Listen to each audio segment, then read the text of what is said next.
Au nom du Père et du Fils et du Saint-Esprit. Amen. Mon Seigneur et mon Dieu, je crois fermement que tu es ici, que tu me vois, que tu m'entends. Je t'adore avec profonde révérence. Je te demande le pardon de mes péchés et la grâce de faire avec profit ce moment de prière.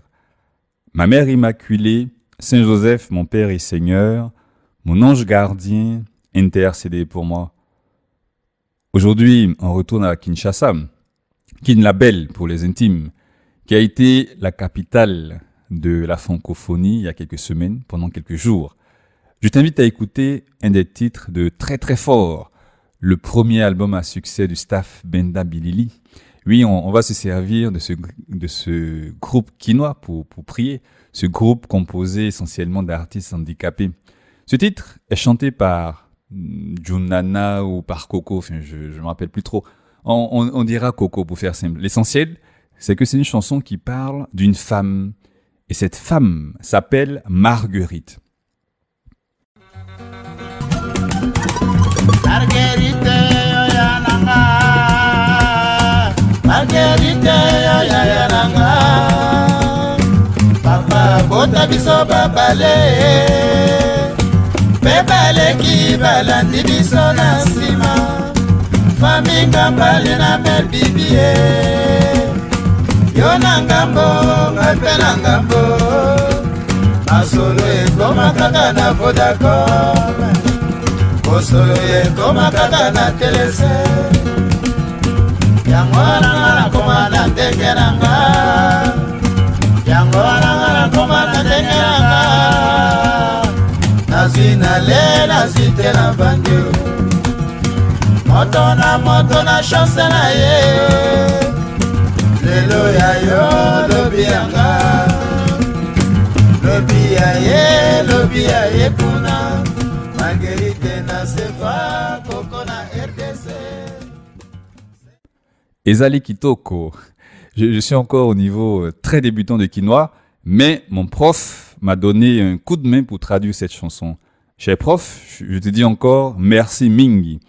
Eh bien, Marguerite, c'est la sœur de Coco et elle ne vit pas avec lui à Kinshasa.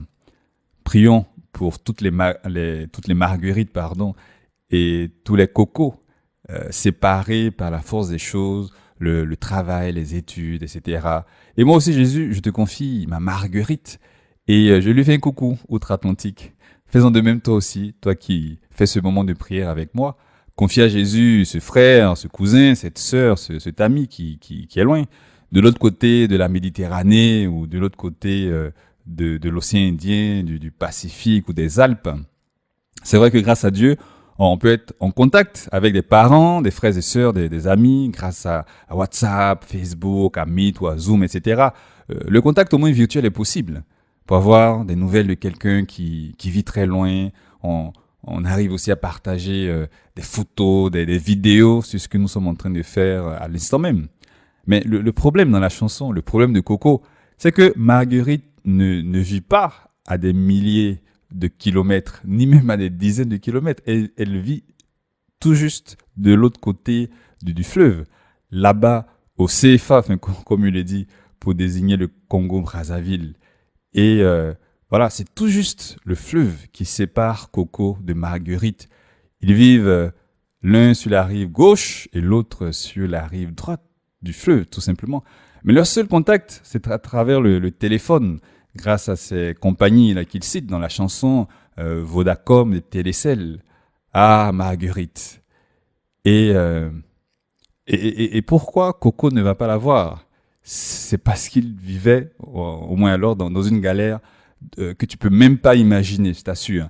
Alors Coco m'irait devenir un oiseau pour pouvoir voir Marguerite en traversant ici le fleuve. Oui, parce que le contact, ce contact téléphonique, ce contact, disons, virtuel ne lui suffit pas. Toi, Marguerite, qui m'écoute, et toi aussi, Coco, on a besoin de ce contact réel, on a besoin de se serrer les mains, de s'embrasser, on a besoin de se donner une bise parce que c'est Noël, parce que c'est un anniversaire, on a besoin de se voir, de se regarder au visage, de voir les yeux. L'écran ne suffit pas. comme on l'a bien vu pendant les différents confinements. Il y a des gens qui apparemment ont une anatomie, disons, 3.0. C'est le Wi-Fi qui coule dans leurs veines. Ils n'ont pas de circulation sanguine, mais la circulation Wi-Fi, si tu me permets. Et quand ils se bloquent, c'est la crise cardiaque et la catastrophe.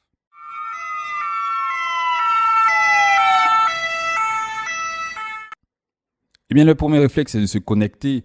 Voilà, on est dans la voiture avec d'autres personnes, mais on a la tête baissée, on ne leur adresse pas la parole. Et même à table, on mange connecté, enfin, loin de celui qu'on a à 5 centimètres de soi. Je me rappelle un étudiant qui avait une copine très connectée. Et lorsqu'ils étaient ensemble, eh bien, le jeune homme s'ennuyait à mourir parce que la jeune fille parlait à peine, voire pas du tout. Et c'était impossible d'avoir une conversation. Mais une fois qu'ils se séparaient, elle prenait la parole sur WhatsApp et elle pouvait animer en ligne de très longues conversations écrites avec son copain. Et donc les amis de ce dernier le taquinaient, se moquaient un peu de lui en disant écoute, voilà, enfin, quand vous serez mariés, il te faudra une bonne connexion à la maison. Et d'autres lui disaient eh bien, attention, elle va te faire la cuisine en ligne. Tu vas devoir télécharger ton foufou, etc. Ah, Marguerite, Seigneur, viens au secours de Marguerite, de toutes les Marguerites. Le pape François, en commentant un jour la parabole du bon samaritain, il disait, il ne suffit pas de passer le long des routes numériques, c'est-à-dire simplement d'être connecté. Il est nécessaire que la connexion s'accompagne d'une rencontre vraie.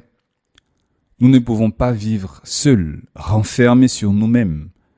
Nous avons besoin d'aimer et d'être aimés. Nous avons besoin de tendresse. Voilà, c'est dit, c'est bien dit. C'est très beau, c'est très vrai, c'est très chrétien. On a besoin d'aimer, on a besoin d'être aimé. On a tous besoin de tendresse. Et on a tous besoin d'une vraie rencontre, comme le dit le pape.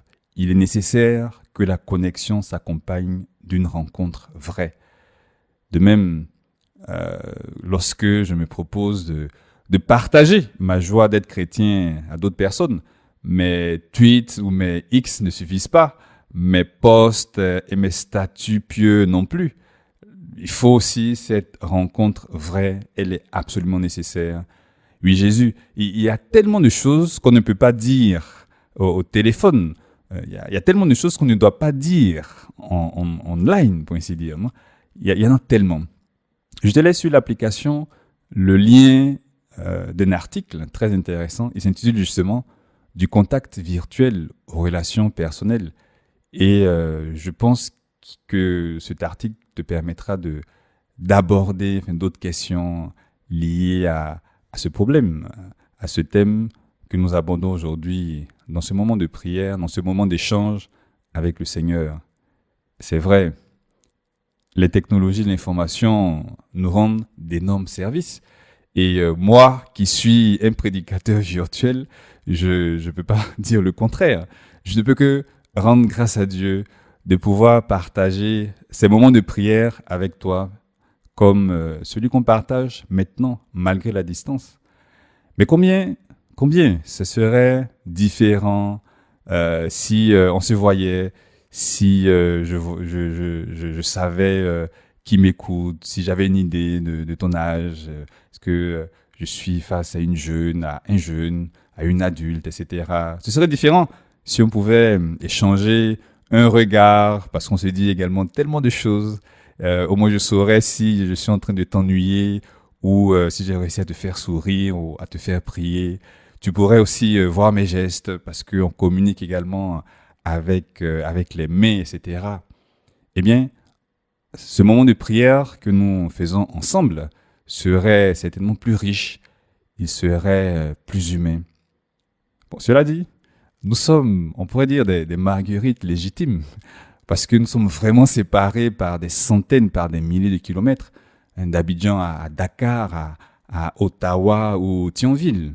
Eh bien, Jésus, merci pour cette chance que tu nous donnes. Merci pour cette chance que tu me donnes. Aide-moi à être plus attentif, à être plus attentive envers les personnes qui sont plus proches de moi. Je te remercie, mon Dieu, des bonnes résolutions, des actes d'amour et des inspirations que tu m'as communiquées dans cette méditation. Je te demande de m'aider à les mettre en pratique. Ma Mère Immaculée, Saint Joseph, mon Père et Seigneur, mon ange gardien, intercédez pour moi. Banakin, tonani kala mingite, sombo sombo, nalingi bino ya tro.